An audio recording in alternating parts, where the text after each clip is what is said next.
సర్వకృపానిధి అయిన దేవుడు, సర్వశక్తిమంతుడైన దేవుడు, సర్వోన్నతుడైన యేసుక్రీస్తు ప్రభువు నామమున అందరికీ వందనాలు. దేవునికి స్తోత్రాలు. ఆ గొప్ప దేవుడు మనలందరినీ ప్రేమించి తన కృప చొప్పున మరొక నూతన దినమును మనకు అనుగ్రహించినందుకు సమస్త మహిమ, ఘనత, ప్రభావములు యేసుక్రీస్తు ప్రభువుకే చెందునుగాక. ఆ గొప్ప దేవుడు ఈ నూతన దినం కొరకు మనకు అనుగ్రహించిన దేవుని వాగ్దానము, కృపావార్త. యోబు గ్రంథము 5వ అధ్యాయము 21వ వచనం. నోటి మాటల చేత కలుగు నొప్పి మీకు కలుగకుండా ఆయనే నిన్ను చాటు చేయును. ప్రళయము వచ్చినను నీవు దానికి భయపడవు. దేవునికి స్తోత్రం కలుగునుగాక, దేవునికి మహిమ కలుగునుగాక. నా ప్రియమైన సహోదరి సహోదరులారా, మన దేవుడు ఎంత గొప్ప దేవుడండి. మనల్ని ప్రేమిస్తున్న దేవుడు ఈ దినానికై మనకిచ్చిన వాగ్దానం. నోటి మాట వలన కలుగు నొప్పి కూడా మనకు కలుగకుండా ఆయన కాపాడుతారు, చాటు చేస్తారు. ప్రళయం వచ్చినా గాని మనము భయపడవలసిన అవసరం లేదు. సముద్ర తరంగములు ముంచి వచ్చినా గాని, పర్వతాలు తొలగిపోయినా గాని మనం భయపడవలసిన అవసరం లేదు. కీర్తనల గ్రంథం 27వ కీర్తనలో 1వ వచనంలో రాయబడిన మాట, యెహోవా నాకు వెలుగు, రక్షణ ఉన్నారు, నేను ఎవరికి భయపడుదును? ఆయన నాకు ప్రాణదుర్గము, నేను ఎవరికి వెరుతును? ఎవరికి భయపడవలసిన అవసరం లేదు. నువ్వు దేవుని ఎదుట భయపడటం మొదలు పెడితే, నీవు దేవునికి భయపడకుండా ఉంటే నువ్వు అందరికీ భయపడాలి. ఆ దేవుడు చెప్తున్నాడు, నీవు నా యందు భయభక్తులు కలిగి ఉంటే ప్రళయం వచ్చినా గాని నీవు భయపడవలసిన అవసరం లేదు. మనం చదువుకున్న ఈ వాగ్దాన వాక్యంలో నోటి మాటల చేత కలుగు నొప్పి నీకు కలుగకుండా నిన్ను కాపాడి నేను చాటు చేస్తాను. నోటి మాటలు అవి కత్తిపోటు వంటి మాటలు.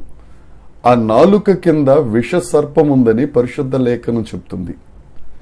ఒక దెబ్బ కొట్టినా పర్వాలేదు గాని ఒక మాట తగిలితే మాత్రం అది మరణించేటంత వరకు ఆ బాధ తొలగిపోదు. దెబ్బ వలన కలుగు నొప్పి ఉపశమనం కలుగుతుంది గాని నోటి మాట హృదయాలను బద్దలు కొడుతుంది. దేవుడి దినాన నీతో వాగ్దానం చేస్తున్నాడు. ఒకవేళ నువ్వు ఏ నోటి మాటల చేత నువ్వు ఇబ్బంది పడుతున్నావో, ఏ నోటి మాటల చేత నువ్వు గాయపడ్డావో, ఏ నోరు నిన్ను దూషిస్తుందో, నీవు మంచిగా ఉన్నా సరే నిన్ను నిందిస్తుందో, నిన్ను అవమానాల పాలు చేస్తుందో, ఆ నోటి మాటలు నీకు కలుగకుండా, నీకు నొప్పి కలుగకుండా నిన్ను కాపాడి ఆయన చాటు చేసే గొప్ప దేవుడు నీకు తోడుగా ఉన్నాడు. దేవునికి స్తోత్రం కలుగునుగాక. ఆ నోటి మాటల నొప్పి వలన వచ్చు ప్రళయమైనా గాని నువ్వు భయపడవలసిన అవసరం లేదు. నువ్వు యేసుక్రీస్తుకు భయపడితే ఆయన నీకు ప్రాణదుర్గంగా ఉంటారు. నీవు వెరవవలసిన అవసరం లేదు. ప్రతి నోరు నిన్ను దూషిస్తున్నా, నిన్ను అవమానిస్తున్నా, నువ్వు యేసుక్రీస్తు ప్రభువు చెంత ఆ సర్వశక్తిని నీడన నువ్వు విశ్రమించినట్లయితే తన రెక్కల చోట నిన్ను ఆయన కప్పుతాడు. శ్రమలో నుండి నిన్ను తప్పించే గొప్ప దేవుడండి యేసుక్రీస్తు ప్రభు.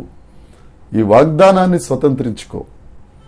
దేవుడు నీతోనే సూటిగా మాట్లాడుతున్నాడు. నోటి మాటల చేత నీకు నొప్పి కలుగుతుందా? నా ప్రియమైన సహోదరి సహోదరుడా, యేసయ్య వైపు చూడు.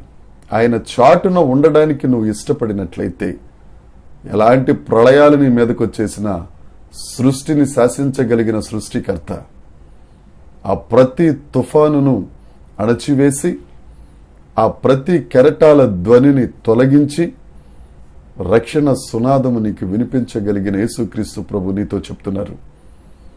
ఎన్ని ఇబ్బందులు పడుతున్నావో, ఎన్ని రకరకాల కష్టాల్లో వెళ్తున్నావో ఆ నోటి మాటల చేత యేసయ్యను నమ్ముకో. యేసయ్య చెంతకురా. ఈ కృపావార్త నిన్ను ధైర్యపరిచి, ఈ వాగ్దానం నిన్ను సంతోషంతో నింపి, నిన్ను ఆశీర్వదించి అనేకులకు ఆశీర్వాదకరంగా చేయునుగాక. దేవుని కృప మనందరికీ తోడై ఉండునుగాక. దేవుని నామమున మీ అందరికీ వందనాలు తెలియజేస్తూ ఈ ఆశీర్వాదమును స్వతంత్రించుకొనండి. యేసు నామమే మహిమపరచబడును గాక. ఆమేన్, ఆమేన్, ఆమేన్.